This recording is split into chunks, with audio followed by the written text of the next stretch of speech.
Hello, it's Dr. Alma Nenshi, and I'm doing another presentation this Wednesday. This time we're going to talk about overcoming insomnia.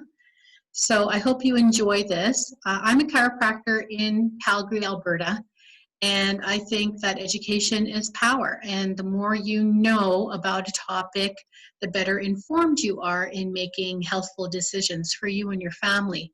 So I'm hoping that when we're talking about this particular topic, you'll gain some practical tidbits of information that you can use right away to help you improve your sleep. So let's talk first about what insomnia is. According to the American Sleep Association, insomnia refers to an inability to fall asleep or stay asleep. And it can affect someone for a short time, such as just a few nights or weeks. In other cases, insomnia can be chronic and can actually last for months or even years. And Sleep Management Institute states that an estimated 30 to 50% of the general population is affected by insomnia.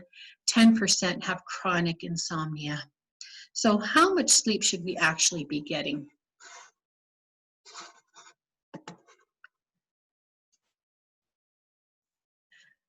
So sleep is a vital indicator of overall health and well-being. And we want to make sure that we spend up to 1/3 of our lives asleep.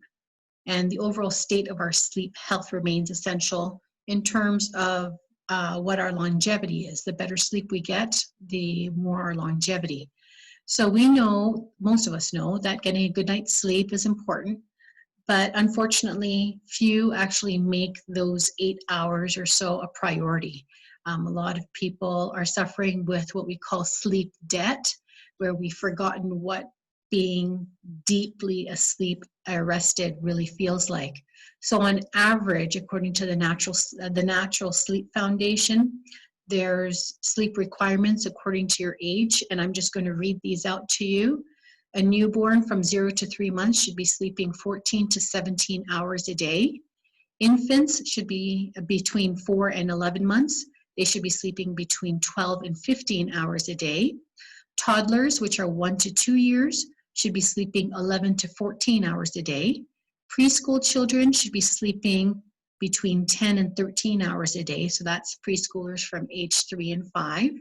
School-age children between 6 and 13 should have 9 to 11 hours a night. And teenagers between 14 and 17 can reduce that to 8 to 10 hours. Younger adults between 18 and 25, they can sleep for 7 to 9 hours. Adults 26 to 64 should be within 7 to 9 hours as well. And then older adults, 65 and older, should be sleeping between 7 and 8 hours. So this is where you can reconcile and see exactly just how much sleep you are getting on a regular basis and if it matches up to what the requirements are for your age. So what exactly affects insomnia? Not many people are getting the recommended amount of sleep based on our age, so you might be feeling some of the negative effects of lack of sleep during your waking hours. So the Sleep Management Institute lists some of the side effects of sleep deprivation include poor concentration and focus, difficulty with memory, impaired motor coordination, so being uncoordinated, irritability and impaired social interactions, motor vehicle accidents because fatigued and sleep-deprived drivers can get into accidents. So knowing these consequences, you want to figure out what can be done about insomnia. So what we're going to be talking about in this presentation are some of the natural effective ways to try and get deeper quality of sleep. So let's talk about diet. Now, in one of the posts that went out, Dr. Axe, who's a naturopathic doctor, he has a lot of good information on his website about insomnia and diet and sleep. So I took some of his things in our presentation here today. He believes that diet is crucial when it comes to sleep deprivation. I'm sure you agree with that. So if you consume a lot of sugars and carbohydrates before you go to bed, this can actually increase your body's temperature to try and burn those sugars off. And when you have a higher body temperature when you're trying to sleep at night, it's actually disruptive to sleep.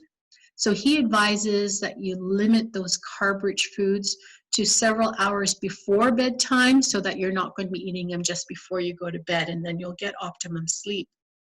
Healthy fats such as avocado or sugar-free yogurt are great choices for snacking late night because they're high in relaxation-inducing nutrients such as the magnesium and potassium. And, I think that that would help to kind of fill the tummy a little bit and not raise the body temperature that can cause you to be a little bit sleep deprived. So some of the nutritious drink recipes that we have that he posts, and we have some websites that you can go to. I'm going to just post these here. These are drinks that you can have before you go to bed to try and help you get a better night's rest.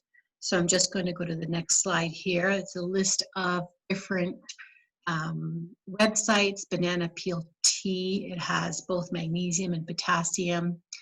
You can have pink moon milk, which is like cherry tart juice. And that tends to have a lot of melatonin in it. Chamomile and lavender lattes can really relax you because chamomile tends to do that. And turmeric golden milk. Turmeric is excellent for inflammation and helps to balance blood sugar. And, these are all certain recipes that you can check out on your own time. If you have a phone, you can take a picture of it right now. If you don't have a phone, that's fine. It'll be posted on the YouTube video that we upload for this workshop. So what are some of the things that you need to avoid? You need to avoid things that, according to the Medical Daily, which is one of the resources, some of the things to avoid before bed are spicy foods, greasy foods such as fast food, meats and cheeses, alcohol, caffeine, nicotine. Unfortunately, you have to avoid the dark chocolate. I know many of you are going to be sad to hear that. And sugars and carbohydrates. So if you just don't eat any of those before you go to bed, you have a better chance of getting a good night's rest. So sleep routines are important, and when you have a routine, your body just naturally starts to work on its own. So having a sleep routine is essentially an important thing to implement.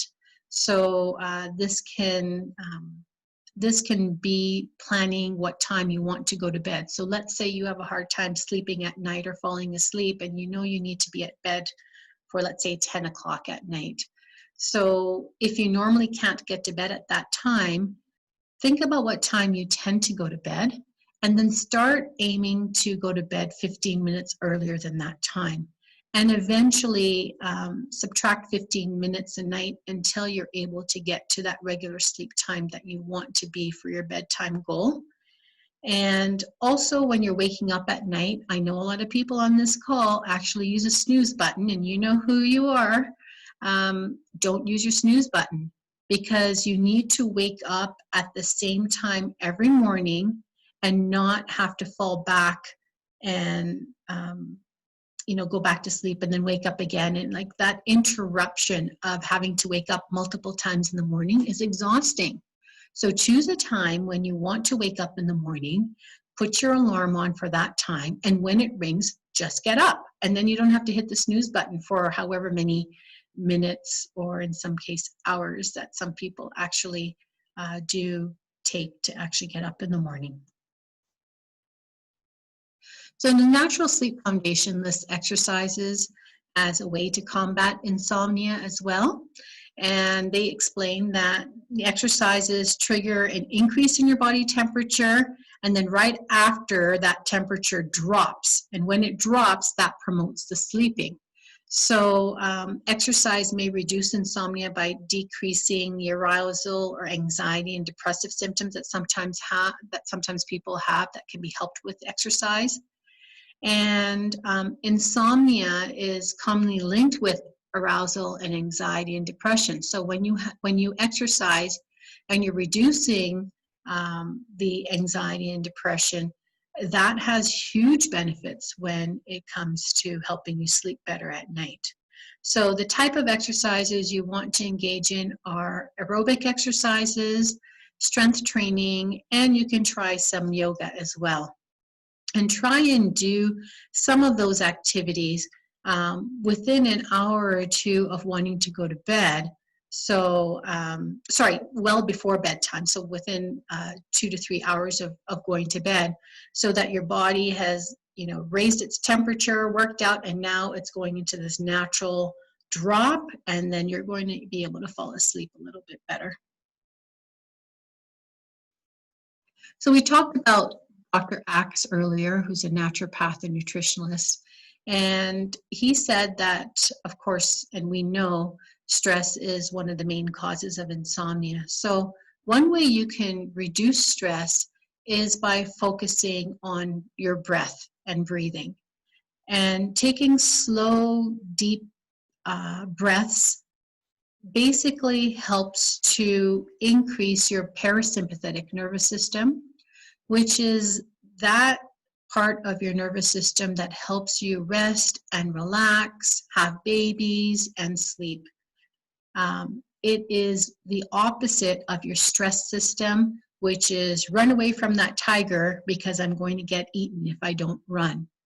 And so what we want to do is when we practice deep breathing while you're in your bed, it allows your body permission to just quietly and slowly move away from stress and relax. So some of the exercises for mindful breathing, let's talk about a couple of these, okay? So the pursed lip breathing, we've talked about this a few times in our previous seminars. So this is when you inhale for a certain amount of time and then you exhale for double of that. So for example, you take a deep breath in for 2 counts. Then you pucker your lips and you exhale for 4 counts.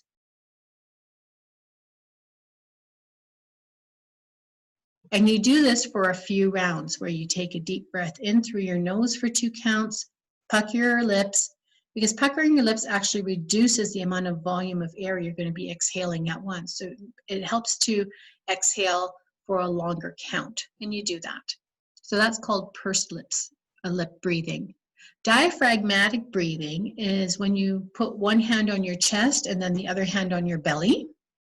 And as you take a deep breath in, you may take a deep breath for about 2 seconds, and you should try and feel your belly stick out a little bit. You want the air expanding in your stomach, and then you breathe it out slowly through your lips. So you shouldn't be breathing up through your shoulders. Most of the oxygen absorption happens in the lower areas of the lungs. So breathing with your abdomen actually increases the amount of oxygen that's absorbed into our body. So this is called diaphragmatic breathing. And if you put your hand on your chest and on your abdomen and you take a deep breath in, if your hand on your chest is moving more, it means you're not actually breathing as deep as you could. So focus on that hand on your abdomen and try and expand and breathe in as deeply as you can, trying to expand your abdomen as you breathe, and then slowly breathe out through your lips. So there is also yoga breathing. Yoga breathing uses your hands. So you would put your right thumb over your right nostril, and then as you take, and that would be while you're taking a deep breath in. And then you take your ring finger, which is your 4th finger, and you place it over your left nostril as you exhale from the right nostril. So when you do that, then you switch sides. And you can take a deep breath in from your left nostril and then breathe out through your right nostril. And so there's lots of different ways where you can alternate, and you know, there's a lot of information out there on how there's special points related to each of your fingers. And maybe if you'd like, when you come in for one of your appointments, I'd love to be able to help you go through that if you're interested in learning more about that, different energy points. So there's the 4-7-8 pattern, where you inhale for a count of 4, you hold your breath for 7 counts, and then you release it slowly for 8 counts. And you should repeat this 3 times. So inhale through your nose for a count of 4. 1, 2, 3, 4. Hold your breath for a count of 7. 1, 2, 3, 4, 5, 6, 7. And then release it in 8 counts. 1, 2, 3, 4, 5, 6, 7, 8. So this is a way of trying to control your diaphragm and allowing your breath to be held and then exhaling. Breath counting is another way, another little exercise you can do. So you take a few breaths just to kind of get into a pattern of what's normal and kind of getting in sync with your breathing. And then when you exhale, you count 1. Next time you exhale for 2. Then the next time you exhale for 3 counts. And then the next time you exhale to 4 counts. And then the next time you exhale for 5 counts. So it's breath counting. So you take a deep breath, and then you exhale in 1 count. Then you take a deep breath, and then you exhale in 2 counts. And you're just trying to elongate or extend the amount of time it takes for you to exhale your breath, and then you start the pattern over. Okay, so these are some great breathing exercises that I think everyone should try at home. Getting healthy oxygen in your body at this time when people are stressed is what everybody needs. So please make sure you tell your friends to do that, and of course guide them to the video so they can come and learn it for themselves as well. Okay. So now we're going to talk about meditation. And meditation is a great way to work on your breath and to focus on centering your body and your energy. And that helps to relieve your anxieties and your stress. So the daily meditation suggests trying some mantras in the evening to help fall asleep. But now, some people have mantras, which is a phrase or a sound that was repeated over and over in order to soothe and relax the mind. And other people may have images that they imagine that helps to relax their mind. Everybody is different. But the daily meditation had offered a few mantras, which I'm going to share with you here today. You may want to repeat over and over, I am calm and still, or the world is sleeping and all is well. I welcome sleep into my being. I'm breathing deeply and calmly, becoming more and more relaxed with each breath. You may have a mantra you want to share, and if you do, please share it in our chat, and we'll go over that at the end of the workshop. The more we can try and get control of our mind to be calm and relaxed through meditation as one of the ways, the easier it will be for you to get a better night's sleep. So when you're doing these types of mantras, you may want to repeat them 20 times or so until you feel that your body is just falling into this deep, relaxed state.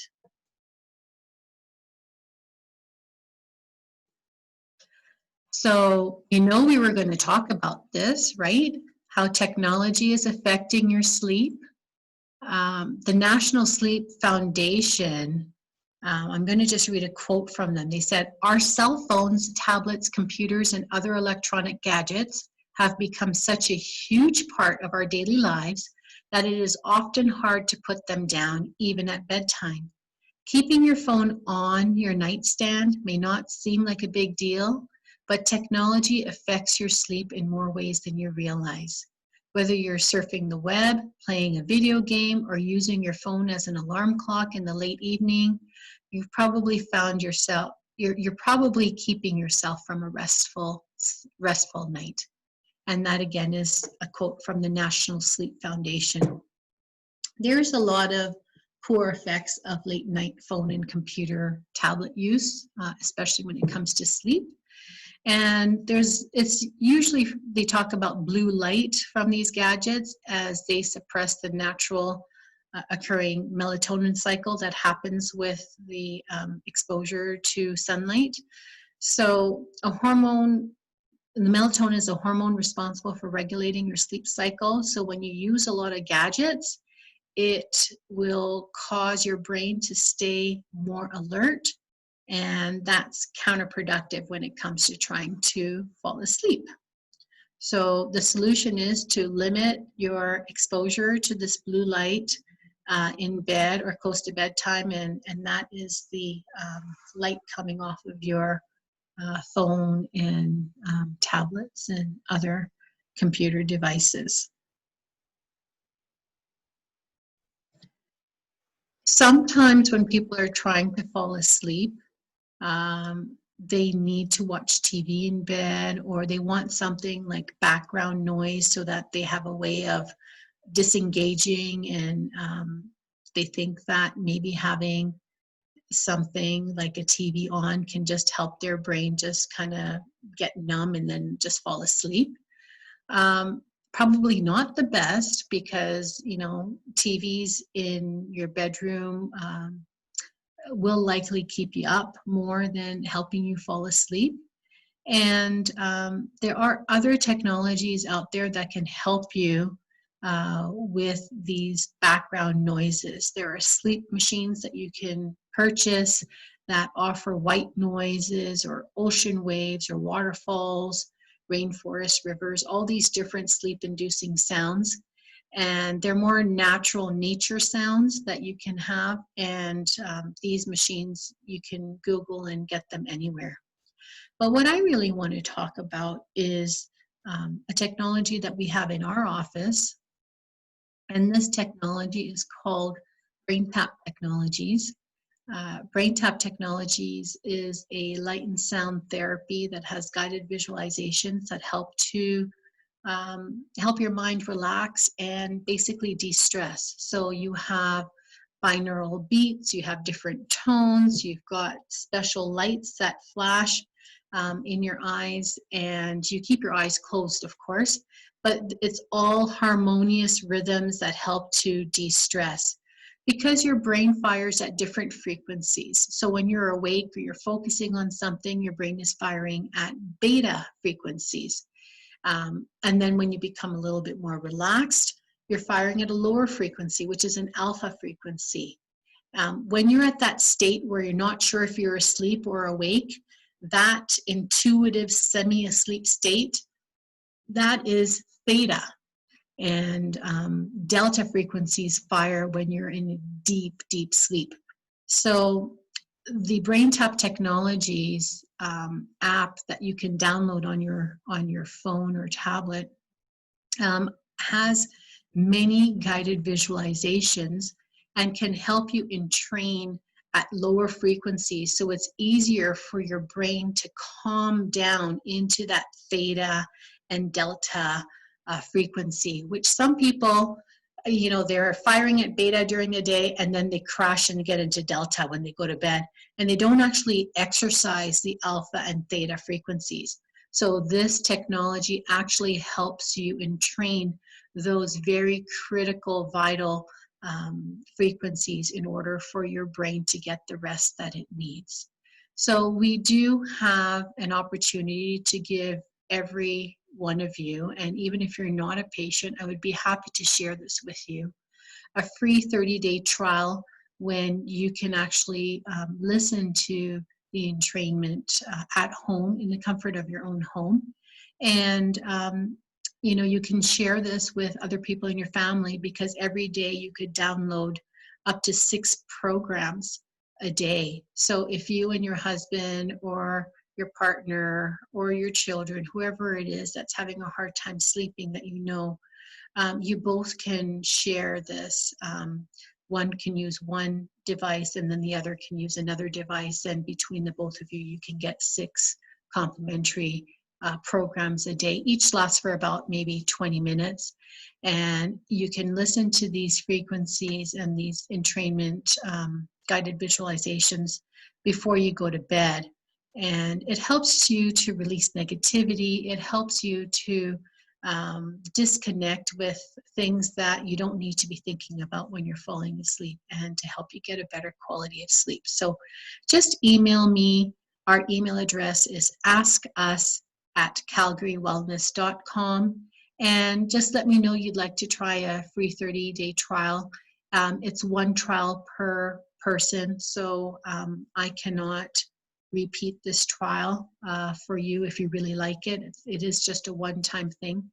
But we do have the headset in our clinic while you would listen to things using your earbuds for your home trial. In the office, we actually have the lights as well, and that really helps a lot of people get a great night's sleep. So please feel free to contact my office, and I'd love to sign you up for a free 30-day trial. And if you would like to try this technology with the headset, I'd love to give you a complimentary session so you can actually see how easy it is for you to try and relax your brain and get into that deep sleep. Okay? Okay, so now we're going to be talking about essential oils for better sleep. So the North American Essential Oil and Aromatherapy experts state on their website, essential oils can act by triggering the central nervous system and circulatory system to promote sleep in the body. I use a lot of essential oils in order to either wake up or relax functionally different areas of the central nervous system, and I do that clinically in my office. So whenever you're in, if you want to see a demonstration of how essential oils can wake up your central nervous system, I would be happy to show you. They list several natural sleep aids on their website. So there is the lavender oil, which is a sedative that has anti-stress and anti-anxiety properties. Cedarwood oil is a natural sedative that decreases your heart rate and has a very soothing quality. And chamomile oil is also a natural sedative that offers anti-stress properties. So there are several ways to incorporate essential oils into your nighttime routine, and we're going to talk about these next.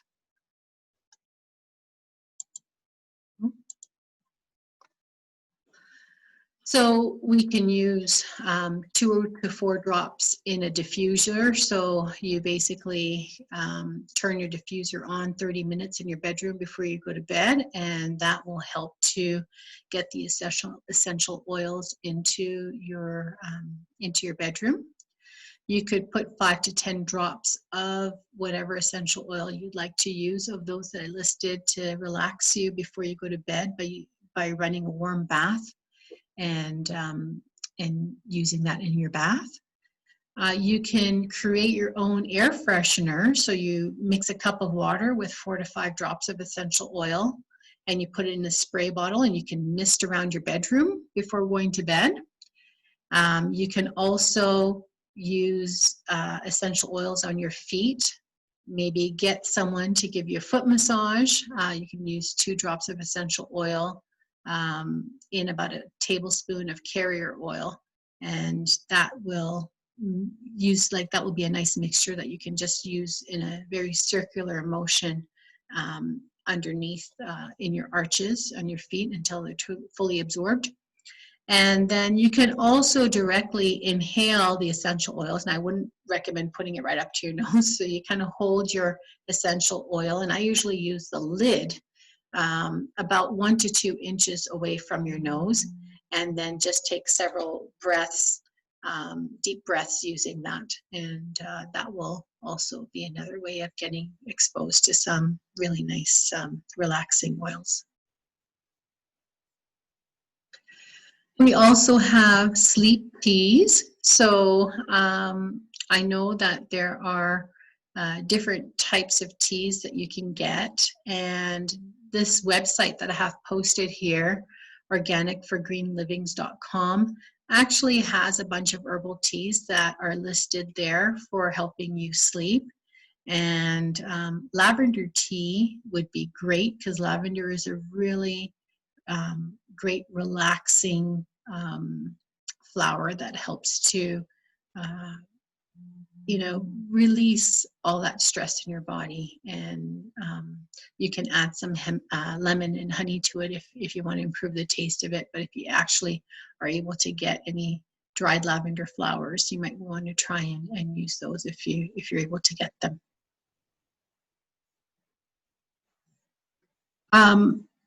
I think also many people may have bathtubs, but I don't think there are a lot of people who actually use their bathtubs and actually enjoy a good warm bath or a foot soak before they go to bed. And if you're able to do that, that would be a great way of, again, raising your body temperature.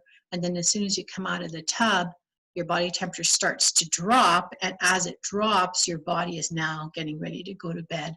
So a warm bath or foot soak before bed is a great way to help the body relax into sleep. So Epsom salt bath with lavender would be great because the magnesium's in the salt, and of course lavender is a natural sedative that can put your body at ease.